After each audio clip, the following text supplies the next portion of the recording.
Ito na naman ako mga kaboy mas. May isang saging naman ako yan, tutumbahin yung isang puno na yan. Kunin ko yung bunga.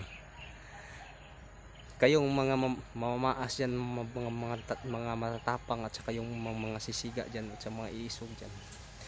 Yung mga mga mga babagsik dyan. Hinahamon ko kayong magtumba na itong saging na to. Ganitong puno ang saging na may bunga. Kukunin nyo. At saka wala kayong dalang itak. Tingnan nyo kung paano ko ito patutumbahin. Mga kamas, watch me.